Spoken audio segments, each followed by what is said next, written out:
Quarta-feira de bastante movimento aqui em Rincão del Rei, na Expoagro Afubra. Excursões vindas de todos os municípios aqui da região e de fora também, compondo aí um cenário muito bonito dessa feira que a cada ano está maior, com mais expositores. Esse ano são mais de 500 empresas, entidades e instituições aqui presentes. Hoje eu acompanhei aqui na Expoagro o 15º Fórum da Diversificação. E aqui foi falado muito da questão do solo. Nesta região que foi bastante abalada por as enchentes que aconteceram no ano passado. Tanto o Rio Pardo quanto o Rio Pardinho aqui transbordaram e fizeram realmente muitos estragos. Mas de todas essas notícias ruins e de todos esses caos, nós temos casos de superação.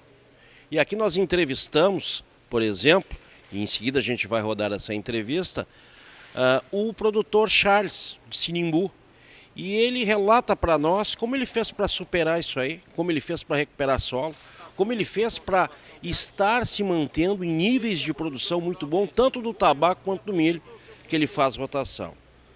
E nós falamos também com o Rafael, que é agrônomo, ele que é da Unisc, e existe uma parceria aqui entre as entidades, Unisc, Embrapa, a própria Afubra também, no sentido de se trabalhar esta questão da normalização dos solos. E aqui foi, e está sendo montado, um programa, que ele vai explicar melhor aí, que trabalha com diagnóstico e que trabalha também com todo um monitoramento a partir de níveis de adubação, a partir desses diagnósticos aí, fazer um trabalho de manejo realmente consistente e com unidades de referência nas propriedades. Inclusive, essa propriedade do produtor Charles é uma delas. Mas antes de trazer essas entrevistas que eu recomendo para vocês, porque fala muito dessa realidade aqui do Vale do Rio Pardo, eu quero solicitar a tua inscrição no nosso canal, que é muito importante para nós. Basta só dar um clique ali, se inscrever e receber as atualizações. E também chamar os nossos patrocinadores, os nossos parceiros de mais essa cobertura aqui da Expoagro Afubra. Conexão Rural na Expoagro Afubra.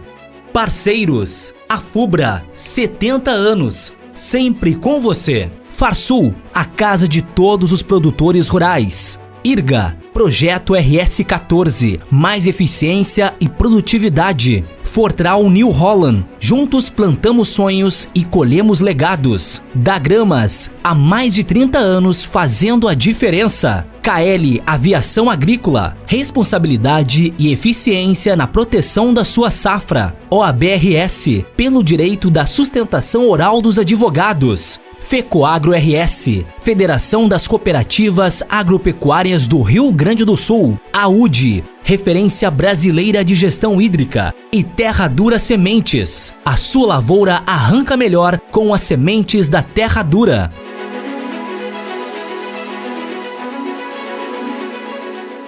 Charles Vester, que hoje falou aqui nesse seminário que tratou de conservação de água e solo.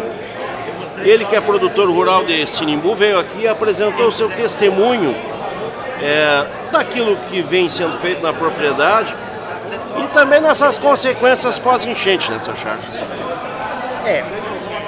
Foi uma coisa que começou, que nem eu falei antes, né? A empresa UTC Tabacos chegou um dia, juntamente com a Emater, que eles estavam procurando um local que nem aquele, né? Para tornar público, né? Porque o pessoal possa sempre vir e olhar o que a gente faz e o que a gente não faz. E era uma propriedade bastante problemática. Ajeitemos ela, conseguimos a parceria da prefeitura também, né? Começamos com entre 3 parcerias: Emater, UTC Brasil Tabacos e a Prefeita Secretaria da Agricultura, juntamente com a família Vester, né? E assim foi indo tudo, as coisas, fizemos boas safras, safra ruim, ajeitemos todas a lavoura, questões climáticas, até ano passado, que daqui uns dias vai fazer um ano quando veio aquela enérgica enchente. Estava indo tudo bem até, né? É Sinimbu, né? Na localidade de Rio Pequeno, interior de Sinimbu.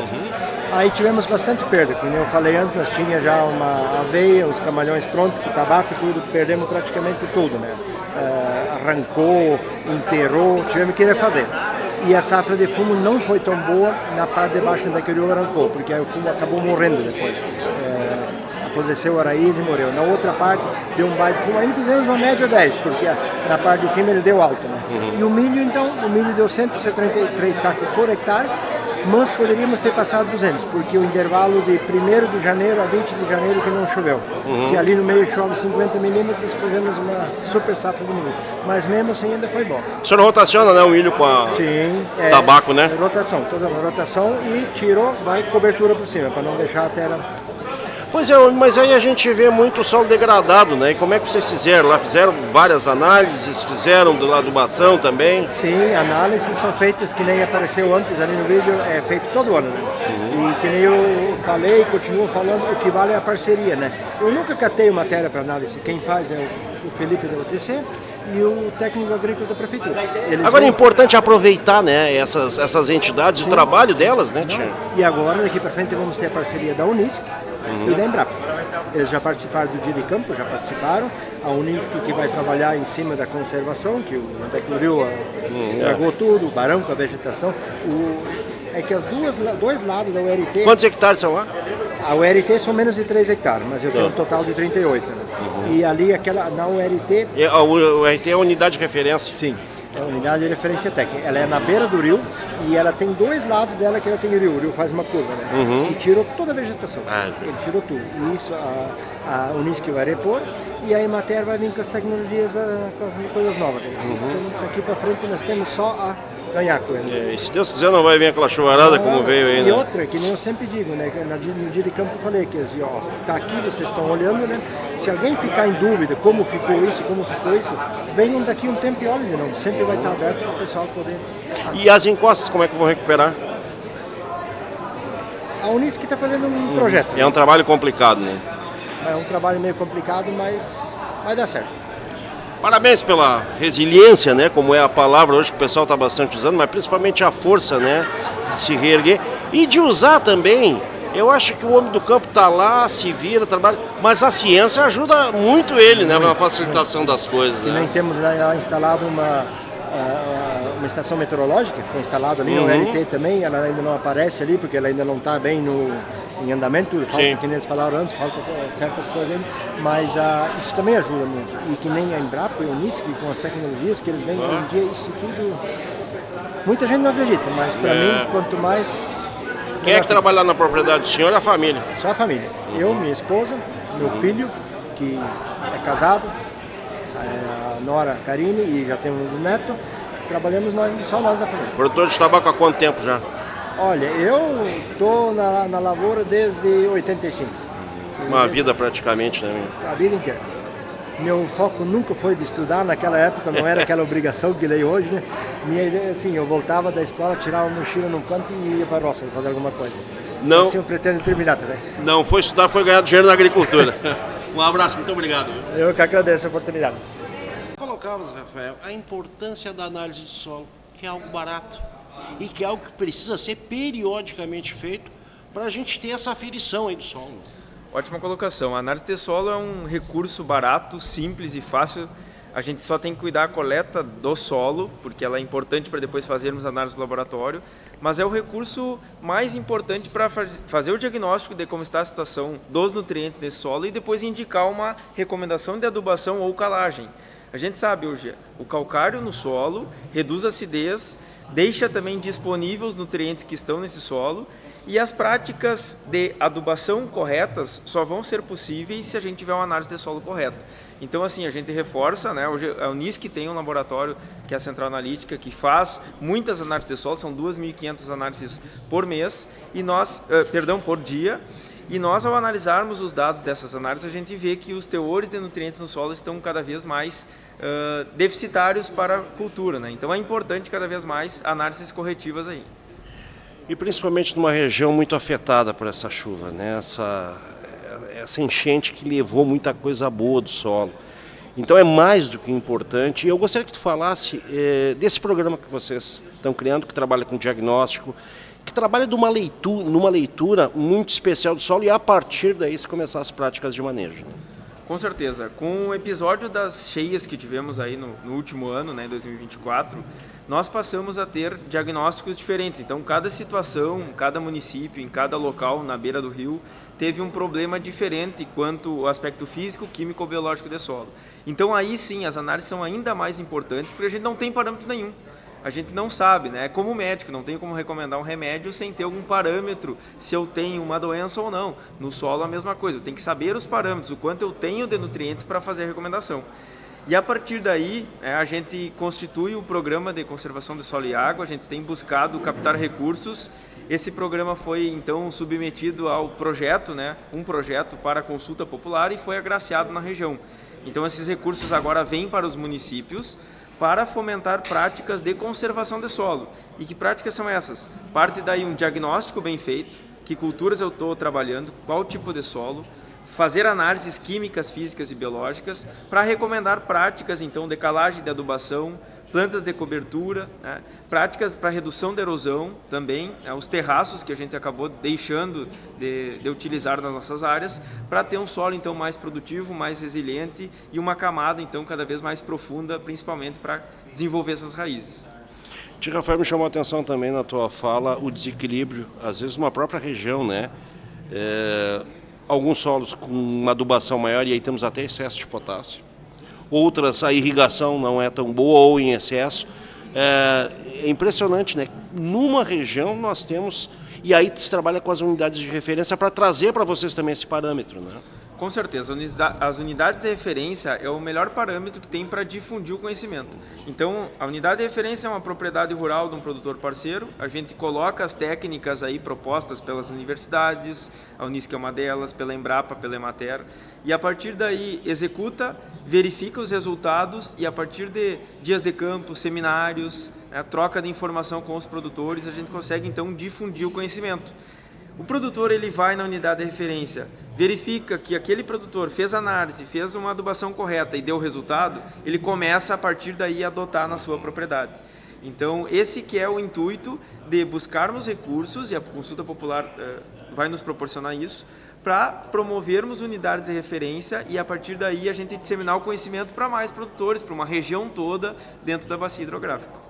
Essa é a simbiose entre a ciência e a lida campeira, né? Perfeito. Que é o que dá essa liga aí. E que bom que a gente tem produtores, como a gente viu aqui o Charles, se utilizando dessas ferramentas, né, Charles?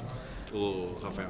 Com certeza, com certeza. Então esse é o intuito, né? Nós como universidade, ainda mais comunitária, que preza e trabalha com a comunidade, é o nosso dever, sim, buscar técnicas e práticas, principalmente para esses eventos. A gente tem falado muito na resiliência dos sistemas. O que é isso? Se eu tiver uma curta estiagem, o meu solo ele vai resistir mais. A raiz mais profunda busca mais água. A planta consegue se manter nesse período e produzir mais, mesmo nessa diversidade. Se eu tiver um excesso de chuva, falta de oxigênio muitas vezes, porque eu tenho excesso da água, né? Eu também consigo, porque esse solo ele tem permeabilidade, infiltra essa água. E olha o interessante, a água que infiltra, ela vai para o meu reservatório, que é o meu aquífero. Muitas vezes ela volta através de uma vertente, que nós deixamos de ver nas propriedades rurais, e depois, com o tempo, com o passar do tempo, reabastece os nossos rios. As águas dos rios são utilizadas para consumo humano, consumo animal, biodiversidade. Então, esse processo de conservação do solo, melhora da estrutura do solo, redução da compactação, uma melhora da infiltração de água no solo, beneficia o produtor, o aumento da produtividade, a biodiversidade, qualidade de água no rio e a população que também está na cidade. Então, é um projeto extremamente importante e hoje a gente tem que buscar adotar cada vez mais. Para nós concluirmos, diante de tudo isso que aconteceu, diante de todas essas perdas aí, quanto tempo tu acha e o que a academia pode dizer da normalização desse solo aqui? É muito complicado a normalização em curto prazo desse tipo de evento. Por quê? Porque o principal fator hoje que estrutura solo e que rege alguns ciclos de nutrientes, como é o caso do ciclo do nitrogênio, né? A gente tem que aplicar ureia, principalmente se eu estou colocando gramíneas na minha área, é a matéria orgânica. E tivemos muito problema de redução da matéria orgânica dessas áreas, porque foi arrastado, foi levado à camada superficial de solo que tinha esses aportes de matéria orgânica. Então, aportar matéria orgânica de um solo precisa de um sistema de diversificação de culturas. Eu tenho que colocar gramíneas de verão, leguminosas também. Eu tenho que diversificar 4, 5 culturas no mesmo ano produtivo, para aí sim começar a aportar matéria orgânica. E aí a pergunta, quanto tempo?